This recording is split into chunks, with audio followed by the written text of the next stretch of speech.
Hi dear friends, എല്ലാവർക്കും നമസ്കാരം. നമ്മുടെ ചാനലിലേക്ക് എല്ലാവർക്കും സ്വാഗതം. ഇന്ന് ഞാൻ വന്നിട്ടുള്ളത് ഒരു കഞ്ഞിയുടെ റെസിപ്പി ആയിട്ടാണ്. വളരെ ഹെൽത്തി ആയിട്ടുള്ള കഞ്ഞിയാണ് ഓട്സ് കഞ്ഞി. ഓട്സ് കഞ്ഞിയാണ് നമ്മുടെ ഇന്നത്തെ റെസിപ്പി. ഫൈബറും പ്രോട്ടീനൊക്കെ അടങ്ങിയിട്ടുള്ള ഓട്സിൻ്റെ ഗുണങ്ങൾ പ്രത്യേകം പറയണ്ടല്ലോ. അപ്പോൾ എല്ലാവരും ഈ ഒരു വീഡിയോ കണ്ടിട്ട് ഒന്ന് ട്രൈ ചെയ്ത് നോക്കണം. വീഡിയോ നിങ്ങൾക്ക് ഇഷ്ടപ്പെടുകയാണെങ്കിൽ ലൈക്ക് ചെയ്യുക, മറ്റുള്ളവർക്ക് ഷെയർ ചെയ്ത് കൊടുക്കാനും മറക്കരുത്.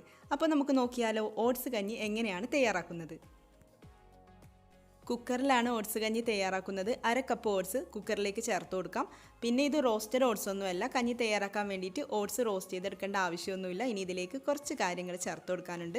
പച്ചമുളക് ചേർത്ത് കൊടുക്കാം. ഒരു പച്ചമുളക് ചെറിയ കഷ്ണങ്ങളാക്കിയിട്ട് ചേർക്കാം. പച്ചമുളകിന് പകരം കുരുമുളക് പൊടിയും ചേർത്ത് കൊടുക്കാം. പിന്നെ ഇതിലേക്ക് 5 വെളുത്തുള്ളി ചെറിയ കഷ്ണങ്ങളാക്കിയിട്ട് ചേർത്ത് കൊടുക്കാം. പിന്നെ ഒരു തക്കാളിയുടെ പകുതിയാണ് ചേർക്കുന്നത്. മുഴുവൻ തക്കാളി ചേർക്കുന്നില്ല, തക്കാളിയുടെ പകുതി മാത്രമേ ചേർക്കുന്നുള്ളൂ. മുഴുവനായും ചേർക്കുമ്പോൾ നല്ലൊരു പുളിപ്പ് ടേസ്റ്റ് വരും. അതുകൊണ്ട് 1/2 തക്കാളി ചേർത്താൽ മതിയാവും. പിന്നെ ഇതിലേക്ക് ചെറിയൊരു സൈസിലുള്ള ക്യാരറ്റ് കട്ട് ചെയ്തിട്ട് ചേർത്ത് കൊടുക്കാം. പിന്നെ ഇതിലേക്ക് മല്ലിയില ചേർത്ത് കൊടുക്കാം. നല്ലൊരു ഫ്ലേവർ കിട്ടാൻ വേണ്ടിയിട്ട് ഇതിലേക്ക് പെരിഞ്ജീരകം പൊടിച്ചിട്ട് ചേർക്കുന്നുണ്ട്. 1/2 ടീസ്പൂൺ മുതൽ 1 ടീസ്പൂൺ വരെയൊക്കെ ചേർത്ത് കൊടുക്കാം. പിന്നെ ഇതിലേക്ക് ആവശ്യത്തിനുള്ള ഉപ്പ് കൂടെ ചേർത്ത് കൊടുക്കാം. ഇനി നമുക്കിതിലേക്ക് വെള്ളം ചേർത്ത് കൊടുക്കാം. വെള്ളം കുറച്ച് കൂടുതൽ തന്നെ ഒഴിച്ചു കൊടുക്കണം. ഓട്സ് കുക്കായിട്ട് വരുമ്പോൾ നല്ല തിക്കായിട്ട് വരും, കുറുകി വരും. അതുകൊണ്ടാണ്. മാത്രമല്ല കഞ്ഞിയാണല്ലോ, കഞ്ഞിയിൽ കുറച്ച് കൂടുതൽ തന്നെ വെള്ളം വേണമല്ലോ. അപ്പോൾ അതിനനുസരിച്ചിട്ട് ഒരു 3.5 കപ്പ് മുതൽ 4 കപ്പ് വരെയൊക്കെ വെള്ളം ഒഴിച്ചു കൊടുക്കാം. പിന്നെ ഞാനിവിടെ കുക്കറിലാണല്ലോ തയ്യാറാക്കുന്നത്. നിങ്ങൾക്ക് വേണമെങ്കിൽ സാധാരണ പാത്രത്തിലും തയ്യാറാക്കിയെടുക്കാം, പാനിലൊക്കെ തയ്യാറാക്കിയെടുക്കാം. പ്ലെയിൻ ആയിട്ട് തയ്യാറാക്കുന്നതാണെങ്കിൽ, അതായത് ഈ വെജിറ്റബിൾസ് ഒക്കെ ഒഴിവാക്കിയിട്ട് തയ്യാറാക്കുന്നതാണെങ്കിൽ പെട്ടെന്ന് തന്നെ ഒരു പാത്രത്തിൽ തയ്യാറാക്കിയെടുക്കാം. അപ്പോൾ നിങ്ങളുടെ ഇഷ്ടത്തിനനുസരിച്ചിട്ട് തയ്യാറാക്കിയെടുക്കാം. ഓട്സിന് വലിയ കുക്കിംഗ് ടൈമൊന്നും ഇല്ലല്ലോ.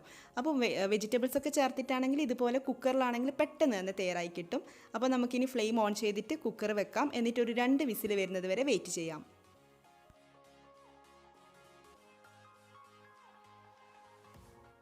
2 വിസിൽ വന്നിട്ട് കുക്കറിൻ്റെ പ്രഷറൊക്കെ പോയതിന് ശേഷം തുറന്നു നോക്കിയതാണ്.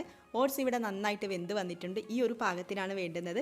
അപ്പോൾ ഇത് ചൂടാറി വരുമ്പം കുറച്ച് തിക്കായിട്ട് വരാൻ ചാൻസ് ഉണ്ട്. ആ ഒരു സമയത്ത് ഇതിലേക്ക് ചൂടുവെള്ളമൊക്കെ ഒഴിച്ചിട്ട് പാകത്തിന് തയ്യാറാക്കിയെടുക്കാം. അപ്പോൾ ഓട്സ് കഞ്ഞിയുടെ ടേസ്റ്റ് ഒന്ന് കൂട്ടാൻ വേണ്ടിയിട്ട് ഇതിലേക്ക് ഒരു കാര്യം ചേർക്കുന്നുണ്ട്. വേറൊന്നുമല്ല, തേങ്ങ അരച്ചെടുത്തത് ചേർത്ത് കൊടുക്കാം. 4 ടേബിൾ സ്പൂൺ, അതായത് 1/4 കപ്പ് തേങ്ങയിലേക്ക് കുറച്ച് മാത്രം വെള്ളം ഒഴിച്ചിട്ട് കട്ടിയിൽ അരച്ചെടുത്തതാണ്. ഇത് തേങ്ങ അരച്ചെടുക്കാതെയും ചേർത്ത് കൊടുക്കാം. ഇല്ലെങ്കിൽ കട്ടി തേങ്ങാപ്പാൽ ചേർത്താലും നല്ല ടേസ്റ്റാണ്. പക്ഷേ ഡയറ്റ് ചെയ്യുന്നവരൊക്കെ ആണെങ്കിൽ ഇതൊക്കെ ഒഴിവാക്കിക്കോളൂ. ഇതൊക്കെ ഓപ്ഷണലാണ്. ഈ കഞ്ഞിയുടെ ടേസ്റ്റ് കൂട്ടാൻ വേണ്ടിയിട്ട് ചെയ്യുന്നതാണെന്ന് മാത്രം. ഇതിലേക്ക് കുറച്ചുകൂടി ഉപ്പ് ചേർത്ത് കൊടുക്കുന്നുണ്ട്. എന്നിട്ട് വീണ്ടും ഒന്ന് ചൂടാക്കിയെടുക്കണം. ഈ തേങ്ങയുടെ റോ ടേസ്റ്റൊക്കെ ഒന്ന് മാറട്ടെ.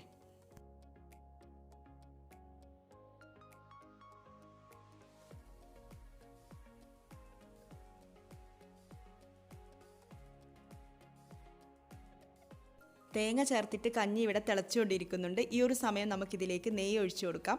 1/2 ടേബിൾ സ്പൂൺ നെയ്യ് ചേർത്തിട്ടുണ്ട്. ഇതും ഓപ്ഷണലാണ്, ചേർത്ത് കൊടുക്കണമെന്ന് നിർബന്ധമേ ഇല്ല. നല്ലൊരു ടേസ്റ്റ് കിട്ടാൻ വേണ്ടിയിട്ടാണ് ചേർത്ത് കൊടുത്തിട്ടുള്ളത്. അപ്പോൾ നിങ്ങൾക്ക് ആവശ്യമുള്ളത് ചേർത്ത് കൊടുക്കാം. വേണ്ടാന്ന് തോന്നുന്ന ഇൻഗ്രീഡിയൻസ് ഒക്കെ ഒഴിവാക്കാം. ഇതുപോലെ വേണമെങ്കിൽ ഇതേപോലെ നിങ്ങൾക്ക് ട്രൈ ചെയ്ത് നോക്കാം. എങ്ങനെയായാലും നല്ല ഹെൽത്തി ആയിട്ടുള്ള ടേസ്റ്റി ആയിട്ടുള്ള റെസിപ്പിയാണ്. ബ്രേക്ക്ഫാസ്റ്റിന് മാത്രമല്ല ഡിന്നർ ടൈമും നമുക്കിത് കഴിക്കാം. വളരെ ഹെൽത്തിയാണ്. ഓട്സ് വെച്ചിട്ട് ഉപ്പുമാവ് റെസിപ്പി കുറച്ച് മുന്നേ അപ്ലോഡ് ചെയ്തിട്ടുണ്ട്. ആ വീഡിയോ കാണാത്തവരാണെങ്കിൽ അതുകൂടെ കാണാൻ വേണ്ടിയിട്ട് മറക്കരുത്. അപ്പോൾ ഇത് ട്രൈ ചെയ്ത് നോക്കുക. നിങ്ങളുടെ അഭിപ്രായം കമൻസിലൂടെ അറിയിക്കുക. നമുക്ക് അടുത്ത വീഡിയോയിൽ കാണാം.